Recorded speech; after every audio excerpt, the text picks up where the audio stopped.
અરે મિત્રો, ક્યારે વિચાર્યું છે કે પથ્થર પણ સંગીત ગાઈ શકે?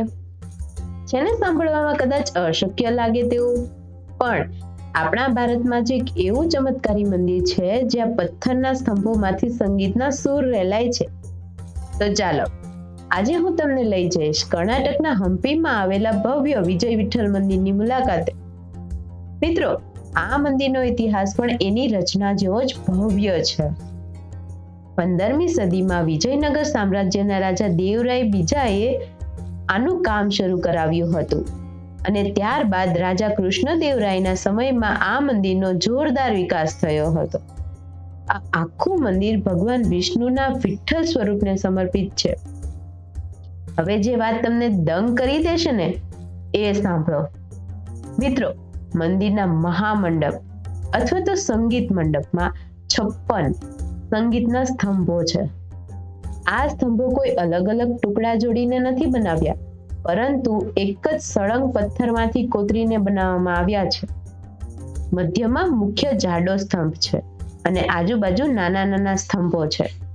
આ નાના સ્તંભો પર જ્યારે તમે હળવી થાપ મારો ને તો એમાંથી સારેગામા પધની જેવા સંગીતના 7 સૂર અને તબલા, ઘંટડી, મૃદંગ તથા વીણા જેવા વાજિંત્રોના અવાજો અને વાઇબ્રેશન આવે છે.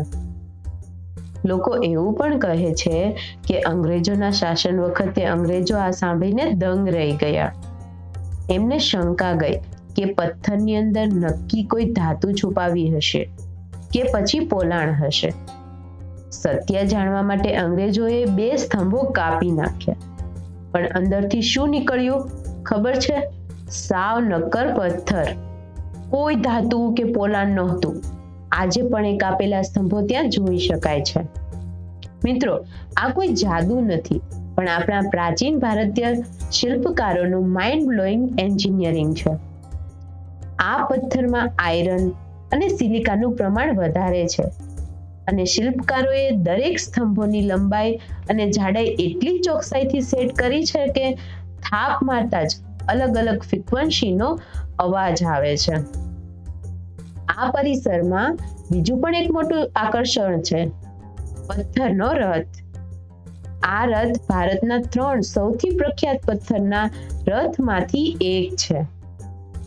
આ વાસ્તવમાં ગરુડજીનું મંદિર છે અને એક સમયે આ રથના પથ્થર પણ ફરતા હતા.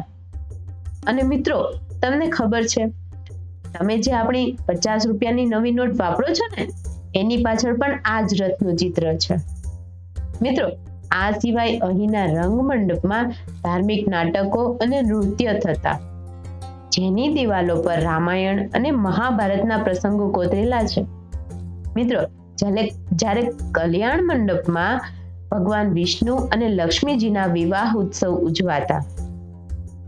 આ આખું મંદિર દક્ષિણ ભારતની ભવ્ય દ્રવિડ સ્થાપત્ય શૈલીમાં બનેલું છે અને વિશાળ પથ્થરની દિવાલો તથા પ્રવેશદ્વાર દ્વારા ઘેરાયેલું છે. આ ભવ્યતા જોઈને યુનેસ્કોએ હમ્પીને વિશ્વ ધરોહર સ્થળ તરીકે જાહેર કર્યું. જોકે હવે આ સ્તંભોને નુકસાન ન થાય એટલે પુરાતત્વ વિભાગે તેની આસપાસ બેરિયર લગાવી દીધા છે. એટલે હવે આપણે તેને માત્ર જોઈ શકીએ છીએ. છે ને એકદમ માઇન્ડ બ્લોઈંગ જગ્યા.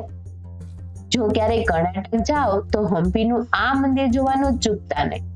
જો તમને આ માહિતી ગમી હોય તો વિડીયોને લાઈક જરૂર કરજો અને તમારા ફ્રેન્ડ સાથે શેર કરવાનું ભૂલતા નહીં. આવી જ રોચક વાતો જાણવા માટે આપણી ચેનલ ધર્મ અને રહસ્યનો પથને અત્યારે જ સબસ્ક્રાઇબ કરો. મળીએ નેક્સ્ટ વિડીયોમાં. ત્યાં સુધી તમારું ધ્યાન રાખજો.